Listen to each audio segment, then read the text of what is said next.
The string snapped louder than the traffic outside, sharp enough to cut the night in half.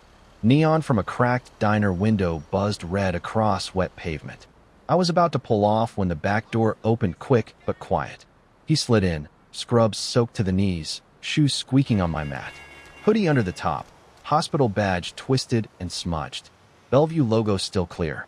His voice came clipped, no room for argument. I need the coffee from 24 on Canal. Now. I dropped it into drive. Not exactly close, I said. He didn't answer, just stared out the window, breathing like he was holding something in. Rain ticked soft on the glass, wipers dragging slow. His wrists caught the mirror light, creases where gloves had pressed all day, pale skin still marked by hours of work. Fingers twitched against his thighs, not fidgeting, just worn. You in the ER? I asked, keeping it neutral. He shook his head. Pediatrics. That was all. The silence carried weight, not tension, but the kind that comes after 12 hours too long. We passed a truck outside a bodega, radio spilling fast Spanish, air carrying cardboard and gasoline. The city's 2 a.m. rhythm, half asleep, half braced. Don't take that left, he said suddenly. Flood's out. Go 2 more blocks, then cut down. I adjusted without a word. He leaned back again, let out a slow breath. Antiseptic clung to him, thin over the rain and sweat. He didn't look tired so much as compressed, a man wound down to wire. At Pitt, the light held red. He stared at it like it was a dare, jaw tight. Then, without looking at me, not the one on 7th. That shop's fake. Fake coffee, I asked. Fake everything. Looks right, tastes wrong. His eyes stayed locked forward. Got it. Canal only, I said. The light went green. We moved. His knee started bouncing, slow, steady, keeping time with the turn signal until it stopped, and his didn't. I let the city speak instead. Roll gates tagged up, rain pattering, siren rising and fading. East River flashed dark through a gap in the blocks. We cut down Elizabeth to dodge the torn-up stretch of canal. He called the turns like he'd walked them himself. No hesitation, just clipped commands. Not GPS smart, but lived-in smart. The kind that comes from late walks home, or too many nights driving when you should have been sleeping. You local? I asked. Jackson Heights, he said. Grew up there. Nothing more. I slowed for a yellow cab swinging wide. He pressed 2 fingers to his temple, then let his hand fall heavy into his lap, like it weighed too much. Bad shift? I asked. He almost laughed. 12 hours. 1 kid coded. 3 sent upstairs. 1's holding. The way he said that last word, it filled the cab heavier than any siren. We slid past a lit shop where a woman taped boxes shut in rhythm, wrist flicking neat and fast. He watched her like it mattered. Then, out of nowhere, coffee that counts. It's not the beans, not the cup. It's the noise, the way the light falls, the smell. He turned back to the window. That place on Canal, it feels like outside. Not filtered, not bleached, just air. I knew what he meant. There's clean, and then there's sterile. One saves you. The other means something already went wrong. The cab rattled over ruts, a low hum that shook the whole frame. His knee finally stilled. You got someone in there? I asked quiet. He blinked, slow. Not yet. That answer didn't fit any box. Sat between us like it was waiting for someone braver to unpack. A yellow light stopped us. I could have made it, but I let the cab breathe in the amber. He leaned forward a touch. You ever drive just to not go home? Yeah, I said. Back when I had one. He let it sit. Wipers dragged across the glass, squeaking. A cyclist ghosted by, hood up, grocery bags swinging like a pendulum. You married? He asked. No. Kids? Not anymore. Silence after that. Not awkward. Just the kind that honors what was said. He leaned back, closed his eyes. Not asleep, just switching to standby. The cab hummed steady as we rolled closer to Canal, signs bleeding neon through mist. Canal opened in front of us, slick with puddles reflecting half-dead neon. He stirred, sat upright, eyes locked on a narrow storefront wedge between a laundromat and a locksmith. Fluorescent light poured out onto the wet sidewalk, buzzing hard enough to feel in my teeth. Above it, a faded red sign, 24. That's the one, he said, almost smiling. But he didn't move, just sat, staring at the glow like it might vanish if he blinked. A woman with an umbrella passed, glanced inside, kept walking. He finally opened the door, stiff in the knees from holding too still. Shoes made that squeak skick on the concrete. I watched him go in. Inside was bare, just a counter kid with earbuds, face lit by his phone. Pots lined up behind him. The doctor pointed. The kid shrugged, poured. Even across the street, the smell reached me. Burnt, metallic, pot unwashed too long. The kind that meant the brew would scald and taste like pennies. He took 2 paper mugs, didn't drink, and came back. Slid in, handed one forward without looking. Thin seam already soft. The warmth felt good anyway. Appreciate it, I said. No answer. Just, kill the radio. I did. Silence. The drizzle drummed soft on the roof. The world outside moved like a stage set, lights and shadows sliding past. But in the cab it was just us and the acrid smell of burned beans. She doesn't know I'm coming, he said finally. I caught him in the mirror. Calm face, checklist voice. She thinks I stayed on shift. I couldn't walk in empty. Couldn't walk in smelling like gloves. He flexed his fingers as if latex still clung there. She likes this place. Or she used to. I'd bring her here after the park. How old? I asked. 9. Pause. Fever spiked this morning. Mom texted while I was on meds. I read it between beds. Didn't finish the round. He turned the cup in his hands like it carried an answer. I couldn't go in like that, he whispered. I knew. Sometimes you don't need air. You need proof the world still smells human. Burnt coffee, rain, street steam, bad lighting. A minute where the gloves are off. I sipped mine. Terrible. Bitter. Perfect. His shoulders dropped half an inch, the closest thing to rest.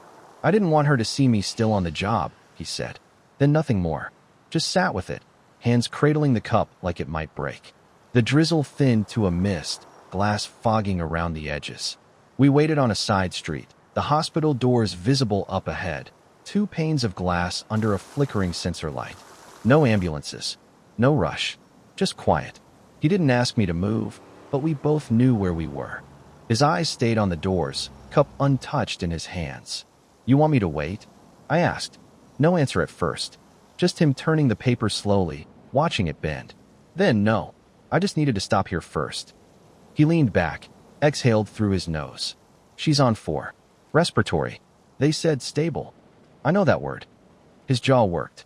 It means not dying fast. I didn't say a thing. That word meant the same back when I wore green. She's not afraid of the fever, he went on.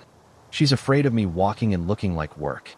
His reflection caught mine in the mirror. She used to call me DR Daddy. Thought it was funny. Then one time I came home from a night shift, and she didn't laugh. She looked scared. That landed heavier than any siren. Outside, a nurse stepped under the overhang with a cigarette. She fought her lighter 3 times before it caught, glow flaring against wet concrete. He watched her like she was part of a play he'd already memorized. I didn't want to walk in with hands that smell like latex, he said. Low, like he was talking to himself. We let the silence hold.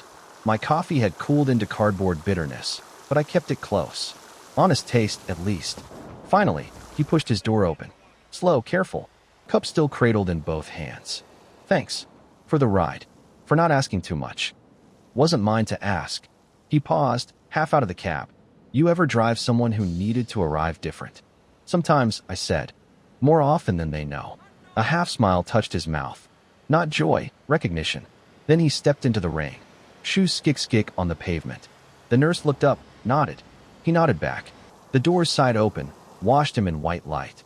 Then they closed again, soft, final. I sat with the engine ticking, wipers off. His untouched paper mug sat in the console, steam fading. I let the cab idle. Rain beaded on the glass, slow trails cutting down. The street felt thinner without him in the back. The hospital's E flickered in emergency, stuttering like it had something stuck in its throat. I'd seen that kind of light in too many places. Never once got used to it. His cup sat in the console, lid warped, still half full. I stared at it like it might explain how the night would end. Out front, the nurse finished her smoke, crushed it under a wet sneaker, pulled her hood up, and went inside. Doors side open, spilled out that hallway smell. Cleaner, old linoleum, sterile air, then shut again. I rolled the window an inch to let in the city. Sounds drifted, distant tires slicing puddles, a horn carried by wind, the loose metal knock of scaffolding. Familiar, unnerving, comforting. My own coffee was cold now, bitter around the edges. I finished it anyway. 15 minutes passed, maybe more. Then I saw her. Early 40s, jacket zipped to the chin, sneakers soaked, paper bag in one hand, a single pink rain boot in the other. She walked stiff, like she'd been sitting too long. Stopped under the overhang, looked at the doors, then turned and spotted me. Tap, tap, tap on the passenger glass. "You free?" Voice hoarse, like she hadn't spoken in hours. "Yeah, back of the Bronx. You good?" "Hop in." She slid into the front seat, kept the boot on her lap like it was alive. Didn't say anything else. The paper bag rested by her feet. I glanced once more at the hospital. Nothing moved now. Just rain, lights, that stuttering E. Then I pulled away. FDR hummed under the tires, heater coughing warm into the cab. She stayed quiet, thumbs tracing the edges of the boot. When we passed the sign for Willis Avenue Bridge, she pointed. I took it. "You okay if we go slow?" she asked. "Yeah." So we did. Streets thinned to laundromats half-lit, bodegas with shutters halfway down. Two kids kicked something plastic in a parking lot. Smelled like wet cardboard and fried plantains from a place we didn't pass. "My son outgrew this last year," she said, eyes on the boot. I kept it anyway. I nodded. Didn't ask why. We rolled on in silence. Full silence, not empty. She tapped the boot once more, like punctuation, then gave me a soft "here." I pulled up in front of a brick building with a ramp instead of steps. One bulb burned over the door, weak and yellow. No other lights inside. She didn't move right away. Just sat, one leg in the cab, one on the wet pavement. "You want me to wait?" I asked. She shook her head. "No, I'm not going in yet." Her hand rested on the boot, thumb brushing the rim. Then, "You ever drive someone who left something behind on purpose?" I didn't answer. She nodded like I had. Then she stepped out, still carrying the boot. Left the paper bag on the floor between her feet. Door shut soft. I watched her climb the ramp, steady, not looking back. She knocked once, then waited. I didn't see who opened. Didn't need to. I looked down at the bag. Unmarked, folded neat, still warm. I didn't touch it. Just pulled away, let the street swallow the cab back into its rhythm. The night felt lighter behind me, like space had opened where something had been carried too long. The untouched paper cup from Canal still sat in my console, cooling, steam long gone. I left it there. Some things don't get tossed. They stay, reminding you. In the rear view, the seatbelt and back was still twisted where the doctor had leaned forward all ride. I reached back, straightened it. The radio stayed dead. I left it. Cracked the window an inch instead. Let the city breathe in. Puddles breaking under tires, wind rattling scaffolds, horns stretching thin across the river. Another sip from the bitter brew. Cold, harsh, but honest. The cab felt like both a room and a waiting line. I let the silence stretch, heater humming low. Then, a flicker in the rear view, just light breaking off glass, sharp as a flashbulb in a sealed room. It pulled me back years, corner of 34th. A woman in red gloves, July heat, never looked away from the meter. Said only one thing the whole ride. "Don't stop, no matter what." That story waits for the next ride. If you're still riding shotgun, subscribe so you don't miss what comes next.